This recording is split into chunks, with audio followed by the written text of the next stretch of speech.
UGC नियम एक लागू हुआ। पढ़े लिखे भाई लोग समझेंगे। यूजीसी नियम जब लागू हुआ तो जगह जगह लोग धरना पर बैठ गए। अरे भैया यूजीसी यह कहा थैला। हाँ, जगह जगह लोग धरना पर बैठ गए। ओहू पे आज तक प्रधानमंत्री के लोग पूजत रहना। तनी से बात का बिगड़ल, तनी से संविधान के तरीके से चले का लगल। अब वो जात, अब वो नेता नहीं, तेली हो गई। हम फेसबुकवा पर देखत रही तो लिखे वाला वही विभाग का नेता लोग जानत हो का लिखन। यही से आजा दादा बाबा कहते थे कि सुबह सुबह तेली का चेहरा नहीं देखना चाहिए। बताइए, देखला बाबा। अरे बाबा का सुना। वही देखो लड़की कहा था कि मैं अपने जात के ऊपर गर्व करता कि मैं ठाकुर हूं। अब ठाकुर पंडित का लड़ाई होके लगल। अरे भैया पंडित लोग सबके चूतिया बनौले। पंडित अलग हो गई, ठाकुर अलग हो गई। अरे मेरे भाइयों बहनों जरा विचार करिए, हम मानव हैं, जाति तो जानवरों में होती है। अब इतना भाई लोग बैठल हुआ केहू बता दे कि कौने बिरादरी से बा। तारे मास्टर तो फरियाद हैं भैया। हाँ। चुनाव करीब आता है तो नेता जातिवाद करना शुरू कर देते हैं कि हिंदू खतरे में, मुसलमान खतरे में। लेकिन मैं आप लोगों से कहना चाहती हूँ कि ना हिंदू खतरे में ना मुसलमान खतरे में। अगर आज कुछ खतरे में है तो बाबा साहब का संविधान खतरे में। आप लोग संविधान को बचा लीजिए। जिस दिन संविधान मिट जाएगा उस दिन हम मिट जाएंगे, आप लोग मिट जाएंगे। इसलिए आप लोगों से कहना है, आखिरी लाइन, आज समाज में बड़ी बुराई फैल रही है। इंसान जानवर से भी ज्यादा खराब होता जा रहा है। अमान गाई यूट्यूब वाला भाई लोग चढ़ा दिए तो कमेंटों में लिखिए कि आप राजनीति मत करिए, आप बिरहा गाइए। लेकिन फरमाइश आप लोगों की है तो हम लोगों की मजबूरी बनती है, मजबूरी होती है जो आप लोगों के बीच में गाना और बताना जरूरी होता है। आज समाज में आप लोग देख रहे हैं, एक महिला, आप लोग सोशल मीडिया के माध्यम से देखे होंगे, पल्लवी के साथ कैसा व्यवहार हो रहा है। जरा सोचिए, आप लोग एक महिला के साथ कही होंगी तो समाज के हित की बात कही होंगी। बड़ी पढ़ी लिखी हैं, जो समाज के लिए लड़ाई करती हैं, समाज के लिए कुछ मांग करती हैं। हमारा समाज आगे बढ़ेगा, हमारा समाज पढ़ेगा लिखेगा। लेकिन आज जो सच्चाई बोलता है बाबू, उसके साथ यही होता है। इसलिए मैं आप लोगों से कहना चाहती हूँ, एक लाइन समाजवादी गीत है। राष्ट्रीय अध्यक्ष समाजवादी पार्टी के महानायक, पीडीए के महानायक माननीय अखिलेश यादव जी की आवाज है जो आप लोगों के मन में गूंजती रहती है।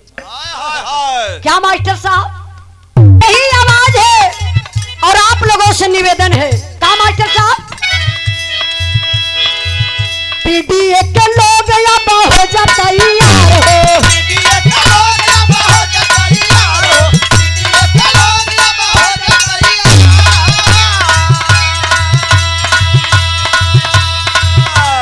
भैया अखिलेश के भाई है लालता हो,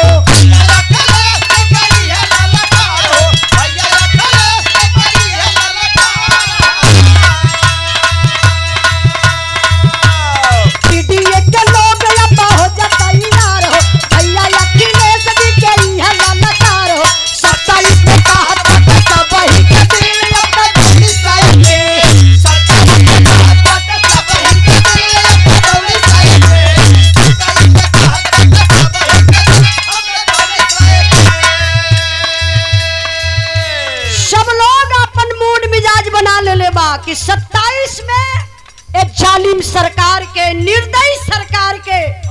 जड़ से उखाड़ करके फेंकना है और यहाँ से भगाना है। क्यों? आवाज आप लोगों की है क्या?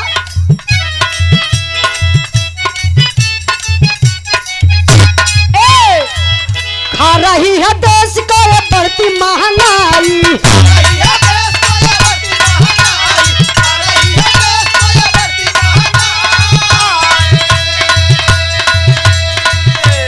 नहीं मिले रोटी नहीं कपड़ा दवाई।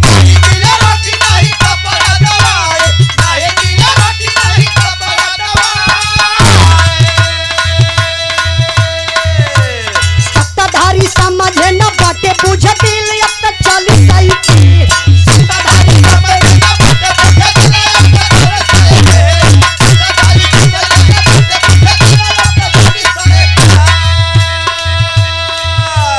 आज देश में महंगाई आप लोग देख रहे हैं। कहा जाता है जरत सब करबा भभात सब करबा, लेकिन केहू कहत नहीं खे।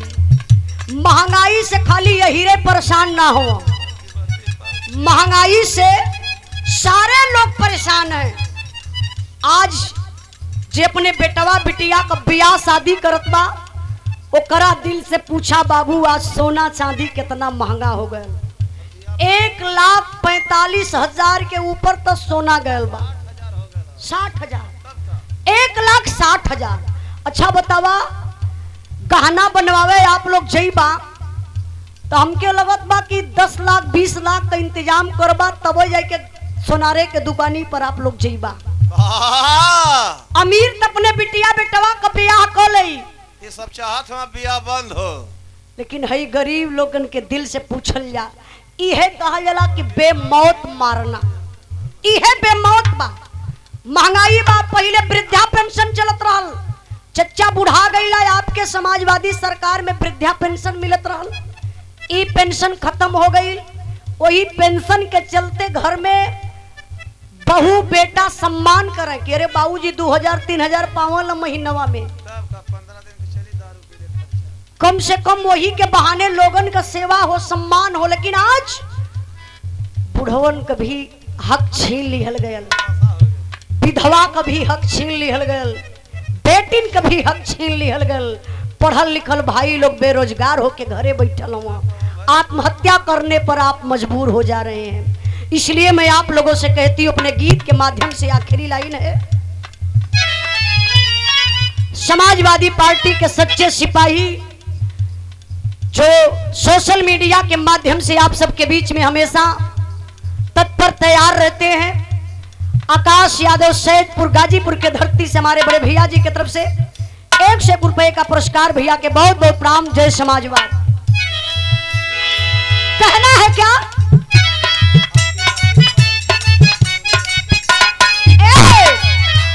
अब की बार विपक्षी को बोली अब कहना है,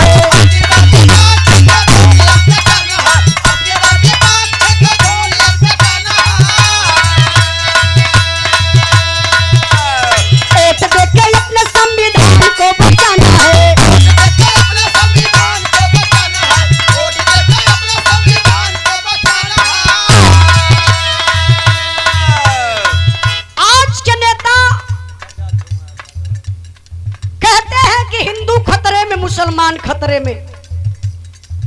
बड़ी सोचने की बात है कि हम हिंदू हैं कहां? हम हिंदू हैं? हिंदू हिंदू में लड़ावल गल। यूजीसी नियम एक लागू हुआ, बहुत जने ना जानत हूं, पढ़े लिखे भाई लोग समझेंगे। यूजीसी नियम जब लागू हुआ तो जगह जगह लोग धरना पर बैठ गए। अरे भैया यूजीसी यह कहा थैला, हाँ, जगह जगह लोग धरना पर बैठ गए। ओहू पे आज तक प्रधानमंत्री के लोग पूजत रहल। तनी से बात का बिगड़ल, तनी से संविधान के तरीके से चले का लगल। अब वो जात, अब वो नेता नहीं, तेली हो गई न। हम फेसबुकवा पर देखत रही तो लिखे वाला वही विभाग का नेता लोग जानत हो का लिखन यही से आजा दादा बाबा कहते थे कि सुबह सुबह तेली का चेहरा नहीं देखना चाहिए। बताइए, देखला बाबा। अरे बाबा का सुना हवाई देखो लड़की का आत्मा कि मैं अपने जात के ऊपर गर्व करतबा कि मैं ठाकुर हूँ। अब ठाकुर पंडित का लड़ाई होके लगल। अरे भैया पंडित में सबके चूतिया बनौले। पंडित अब अलग हो गई, ठाकुर अलग हो गई। अरे मेरे भाइयों बहनों जरा विचार करिए, हम मानव हैं, जाति तो जानवरों में होती है। अब इतना भाई लोग बैठल हुआ केहू बता दे कि के कौने बिरादरी से बा। तारे मास्टर तो फरिया जाइए भैया। हाँ। चुनाव करीब आता है तो नेता जातिवाद करना शुरू कर देते हैं कि हिंदू खतरे में, मुसलमान खतरे में। लेकिन मैं आप लोगों से कहना चाहती हूँ कि ना हिंदू खतरे में ना मुसलमान खतरे में। अगर आज कुछ खतरे में है तो बाबा साहब का संविधान खतरे में। आप लोग संविधान को बचा लीजिए। जिस दिन संविधान मिट जाएगा उस दिन हम मिट जाएंगे, आप लोग मिट जाएंगे। इसलिए आप लोगों से कहना है आखिरी लाइन, मिट जाएंगे। इसलिए आप लोगों से कहना है आखिरी लाइन,